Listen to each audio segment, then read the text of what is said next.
আমরা ইনাতাবাদ হতে কালীশিরি রাস্তা, আমরা মেম্বার মানিক চাচার বাড়ির সামনে আসছি। এটা মানিক চাচার বাড়ি, ওনার বাড়ির সামনে রাস্তাটাই আপনাদের দেখানোর চেষ্টা করছি। এই যে দেখুন রাস্তাটা, একজন বাগানের চা শ্রমিক ভাই আসছে, ওনার কাছ থেকে জানতে চাইবো একটু এই বিষয়ে। এই রাস্তাটা যে এত খারাপ, এটা যদি রাস্তা করে দিত তাহলে আপনাদের কি উপকার হতো বলেন একটু। উপকার হইতো, সবারই উপকার হইতো। ব্যারিস্টার সুমন ভাইকে কিছু বলো। না তো এত কাজ তো ধরাইতেই আছে, নদীর কাজ করাইতেই আছে। এই রাস্তাটা যদি হইতো তাহলে ওইদিকে একটা ব্রিজ হইতো, আপনাদের উপকার হইতো কিনা। উপকার হইতো। এরা এখন এই রাস্তাটা পেক কাদা কতটুকু দেখে আসে? আরে পেক হয়ে গেছে, বেশি হয়েছে। এই যে দেখুন রাস্তাটা, এই রাস্তা দিয়ে চলাফেরা খুব অসম্ভব। আমি দেখাচ্ছি আপনাদের। এই যে দেখুন রাস্তাটা নিয়ে আমি যাচ্ছি আর একটু সামনে। চলা খুব কষ্ট, আমি নিজেই যাচ্ছি, হঠাৎ পড়ে যাই কিনা মোবাইল নিয়ে, তাতে সেটা আমার অনেক সন্দেহ যে কোন সময় পড়ে যাই। দেখুন রাস্তাটা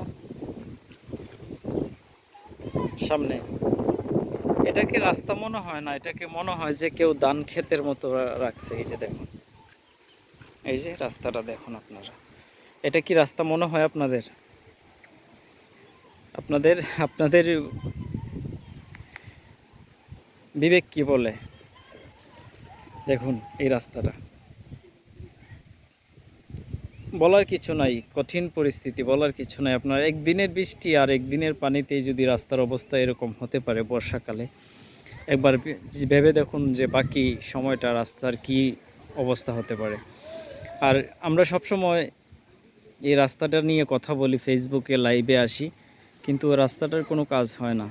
আমাদের এই মন্ত্রী সাহেব ছিলেন অ্যাডভোকেট মাহবুব আলী, উনি 20 বছর আগে প্রতিশ্রুতি দিয়েছিলেন এই দিকে যাওয়ার সময়, 2014 সালে একবার বলেছিলেন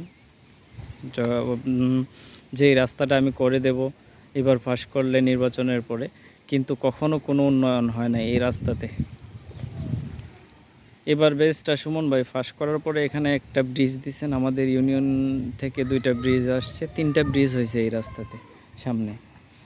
এই যে দেখুন রাস্তাটা, 3টা ব্রিজ হয়েছে, কিন্তু ব্রিজে কি হয় যদি রাস্তার কাজ না হয়?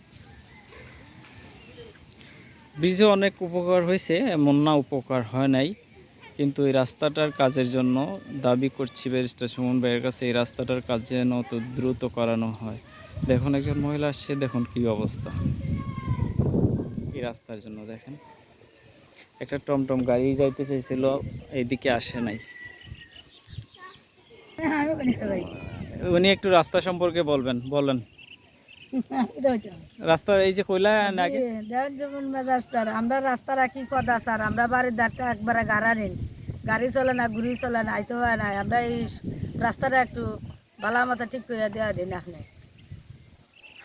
গাড়ি চলে না, এদিকে একটা মানুষ যদি মারা যায় তারপর লাশ নিয়ে যাওয়া তো অনেক কষ্ট। উন্ডা একটা ভরছে, ওই উন্ডা উল্টা হয়ে গেছি গে, ওই আমার ঘরের দ্বারের সামানটা একবারে।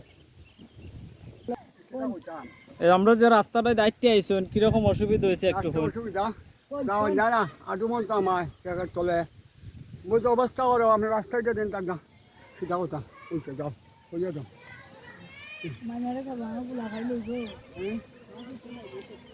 দেখেন রাস্তাটার পরিস্থিতি অনেক খারাপ, যা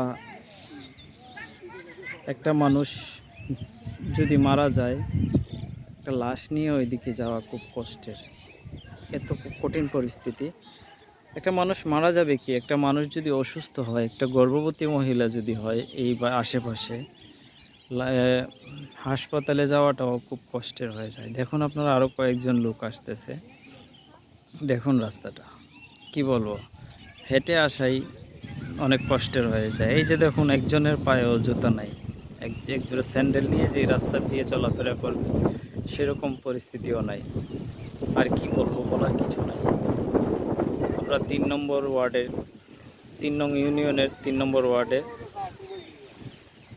ইনাতাবাদ হতে কালীশিরি রাস্তার গ্রামে আছে, রাস্তায় আছে। ওকে, ভালো থাকবেন সবাই, আল্লাহ হাফেজ।